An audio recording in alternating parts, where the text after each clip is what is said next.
Welcome, Dr. DeRay. How are you? Good. How are you? I am doing quite well. I was hoping we could take a second to help people understand a little bit what the Care for Creatives program is. I know you've been a wonderful partner with us here at the DC Creative Affairs Office in developing the Care for Creatives partnership. Can you tell folks a little bit about what you do at GW?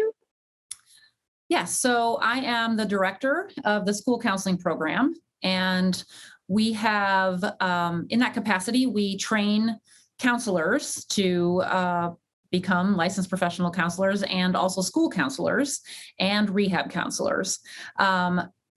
With that, we have two clinics, one in Foggy Bottom and one in Old Town Alexandria, where students practice and work to become licensed professional counselors. And so through that capacity, we are providing the community with therapists who are ready to help.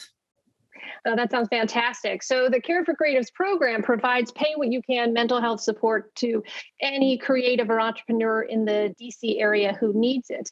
Can you help folks understand how do they actually get care? Absolutely. So it's not really that hard. We have the Community Counseling Services Center in Foggy Bottom, and we have the Community Counseling Services Center in Alexandria or in Old Town. Both are easily accessible by the Metro, and they are located on the GW campuses. And in order to get in contact with them, there is an email address, which is ccscfoggybottom@gw.edu. And then ccscalexandria@gw.edu. And there are also phone numbers that are listed on a website. If you were to Google Community Counseling Services Center, you could find them very quickly. Once you call or email, you will get a response from our intake coordinator, and they will just talk to you about your needs and help you find a time and a therapist that can help you. And that's about as simple as it gets. Yeah, that sounds great. So we have the information on our creativeaffairsdc.com site as well. So if anybody can just go to that site, they can find the email address necessary to reach out or the phone number if they prefer to call to reach out. And when they do reach out and they connect with that resource counselor, it's my understanding that they can either get therapy, sort of traditional therapy, but they also can participate in a 6-session, more solution-oriented therapy. Can you explain what that is?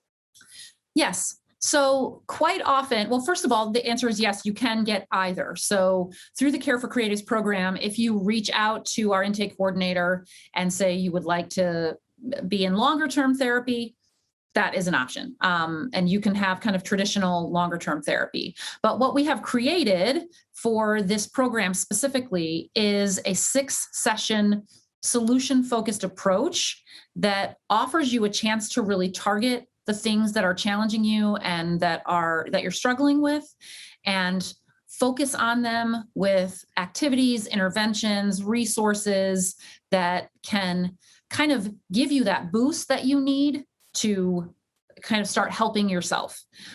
It's called solution focused because the goal is for you to get done with those 6 sessions and have very concrete steps to take moving forward. You can also start by doing the 6-session solution focused approach. And then at the end, if you feel like you still need more therapy or you still need to be in therapy on a longer term basis, transition into longer term therapy. So there are a lot of different options. So I understand you're still doing teletherapy. Is that correct? So folks can access support via telehealth? Yes, you can access support via telehealth. This fall, we should be also offering in-person services if you are comfortable with that, most likely with wearing a mask. But so we will offer both in-person counseling sessions and telehealth, depending on what you are most comfortable with and what gives you the easiest access to your therapist. I appreciate that. Well, I'm super excited for your willingness and engagement in creating this partnership with us here at the DC Creative Affairs Office. So thank you so much for being game and for helping our creative and entrepreneurial community. Of course, it's been a wonderful experience. I look forward to continuing to help. Thank you, Dr. Mary.